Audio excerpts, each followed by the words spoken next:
Yang jelas ya karena pengalaman kami lah, tidak berpengalaman di bidang yang lain itu terutama memang. Jadi pengennya dulu sih kerja di kota lah, kepengen jadi ini dan itu, cuman karena ya mungkin keadaan atau mungkin nasib saya pengen istilahnya harus jadi nelayan. Kalau cerita itu memang agak panjang. Memang itu awalnya dulu itu awal ada nelayan itu sekitar tahun 80-an lah ya. Sedangkan saya masuk menjadi nelayan itu sekitar tahun 97. Awal mulanya memang dulu kapalnya nggak seperti ini. Dulu itu kapalnya kapal yang kecil, yang pakai sampan itu ya. Itu awalnya dulu. Nah, terus perkembangan zaman sampai tahun 80-an ke atas itu pakai mesin yang semacam ini. Itu pun kapalnya baru pakai kayu, bukan pakai fiber. Nah, sekarang tapi dulu itu jangkauannya kan sangat dekat, paling-paling sekitar kalau dari sini ya 20 kilo paling-paling lah ya, paling jauh. Sedangkan sekarang begitu pakai perahu fiber itu mencapai sampai 30 kilo, bahkan sampai Rawasono Purworejo itu nyampe, sampai Gelagah pun nyampe. Ya kalau nelayan sini, nelayan pasir itu memang mayoritas yang menjadi produk unggulan itu yang pertama ikan bawal putih itu. Terus yang kedua ikan layur, yang ketiga itu ikan tenggiri. Itu yang menjadi hasil utama memang nelayan sini, nelayan Desa Pasir. Di musim kemarau memang itu yang terjadi kan kebanyakan itu keluarnya ikan malam, termasuk itu ikan tenggiri. Nah, jadi memang akhirnya nelayan sini itu berangkatnya itu jam 4. Terus bermalam di sono. Pulang pagi-pagi sekitar jam 7 jam 8 itu memang baru pulang.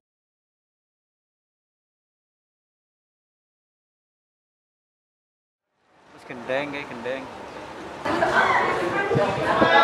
Kita nelayan di Kebumen pada prinsipnya ini kebanyakan adalah usaha mendua. Artinya satu sisi nelayan di Kebumen adalah nelayan, tapi satu sisi mempunyai kegiatan ternak.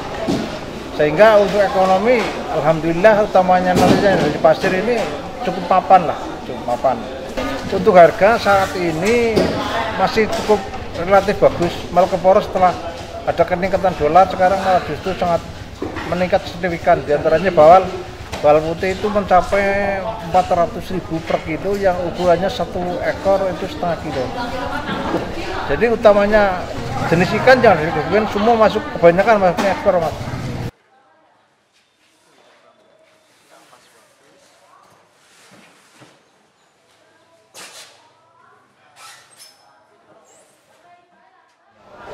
Ada yang ke Surabaya, ada yang ke Jakarta, ada yang ke Cirebon.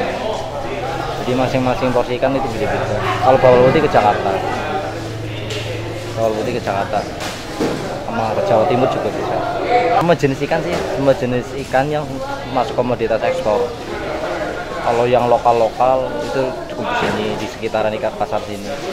Kalau yang ke Jakarta itu ada ikan layur, bawal putih, tenggiri, ikan pari. Itu semua jenis buat ekspor, bukan buat lokal. Itu supplier, itu dari eksportir langsung. Kalau dari sini nggak bisa langsung ke sana, belum ada akses ke sana. Kita kirim ke eksportir Jakarta, eksportir yang kirim ekspor ke luar, Jepang, ke Singapura, Malaysia, Korea juga. Tergantung jenis ikannya. Lah intinya kan namanya usaha di laut itu tidak bisa diprediksi dengan nominal sekian-sekian, tapi kalau misalnya diambil rata-rata lah ya minimal ini sebagai nelayan yang aktif itu ya termasuk per harinya kalau dibandingin kerja di darat misalnya 50-100 ya mending jadi nelayan, memang lebih tinggi ya. Kadang kalau di laut itu kadang sehari bisa, kadang ya kebagian 500, kadang bisa 1 juta, kadang bisa 2 juta gitu, itu per hari ya, tergantung nasib kita lah, tergantung juga dengan musim. Tapi kalau ditarget sekian ratus ribu itu ya nggak bisa memang ya. Kalau resikonya memang sebagai nelayan itu sangat banyak, terutama itu kalau gendala itu ini ombak agak gede. Ini kan ombak laut selatan itu kan tidak stabil, tidak ketinggian 2 meter 3 meter itu tidak, kadang sampai 7 meter sampai 8 meter lah. Di situ memang gendala besar buat kami. Jadi setiap gendala besar itu kadang nelayan itu kadang nganggur nggak masuk ke laut. Karena apa? Melihat ini kemampuan pemikiran nelayan itu merasa nggak mampu untuk melewati jalan. Memang saya berkali-kali juga itu yang namanya usul ke pemerintah juga supaya dibikin talut untuk penanggulangan gelombang, itu juga sudah berkali-kali. Nah terus memang untuk kendala di tengah itu permasalahannya yang sering terjadi itu kalau misalnya angin besar di situ memang ya pokoknya yang namanya angin lah. Kadang di sana nggak ada teman, nggak ada siapapun, mau minta tolong juga ke siapa itu nggak ada. Ya memang beruntungnya sekarang memang kayak nelayan Desa Pasir ini kan termasuk sudah terkoordinir. Di situ sudah ada tim khusus penolong kecelakaan laut. Itu memang sudah membentuk tim, memang nelayan sini sudah membentuk tim, sudah ada. Itu pun setiap nelayan itu dipungut 3% dari penghasilan mereka. Nah, di situ dikelola oleh organisasi yaitu yang namanya Rukun Nelayan. Di situ uang tersebut sebagian besar digunakan untuk insentif kepengurusan, terus sebagiannya lagi digunakan untuk penolongan tersebut, yaitu untuk bahan bakar dan lain-lain, termasuk beli perahu, beli mesin. Itu memang swadaya mereka ini termasuk nelayan semua.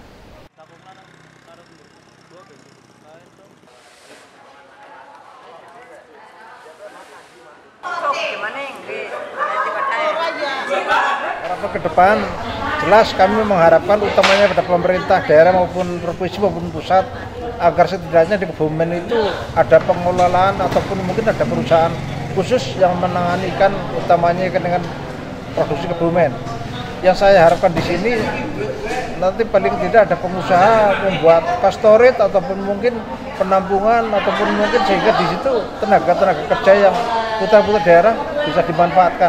Harapannya tentunya untuk nelayan Kebumen semoga lebih maju, hasil tangkapannya lebih melimpah dan alat-alatnya lebih canggih saja.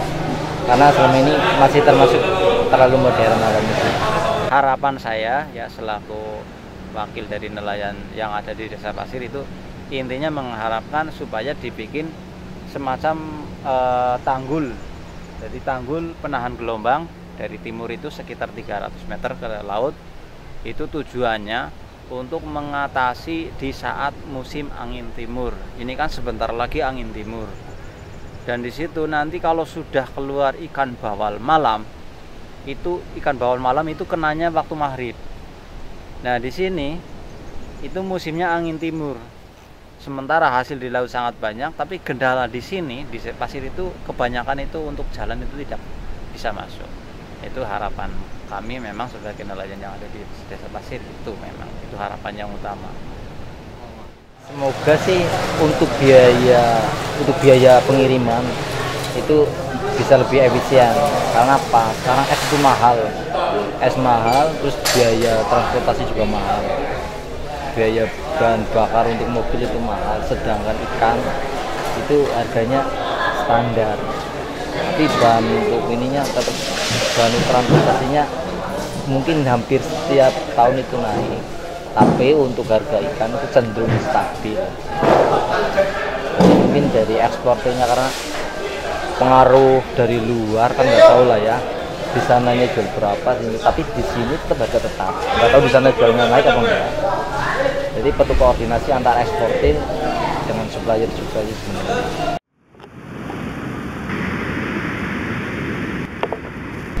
Ya, terus pengambilan tripod itu kan dulu ada tripod masuk sekitar ada 100 meter ini di sini. Itu sampai saya berusaha memang mengajukan ke pemerintah dinas perikanan, itu pun alhamdulillah itu sudah ya walaupun masih ada sisanya tapi alhamdulillah itu sudah terangkat. Walaupun toh itu masih juga jadi kendala, tapi kendala tidak seperti dulu. Kalau dulu waktu ada tripod setiap ada kapal tenggelam itu perahu yang sering terjadi itu pecah. Karena apa? Kadang dari ada yang ke timur kan, air laut itu kan gesernya kadang ke kanan atau kadang ke kiri gitu, nggak menentu. Dan dari situ pas sampai ke tripod akhirnya sampai mentur tripod itu memang hancur. Ya, itu memang saya sudah usul akhirnya sampai sekarang itu alhamdulillah sudah bisa terangkat. Nah harapan ke depan yang terutama itu memang ini yang terutama, iya tanggul itu untuk penahan gelombang. Nah, untuk ke depan kalau nggak seperti itu ya tetap repot untuk Pasir ini memang.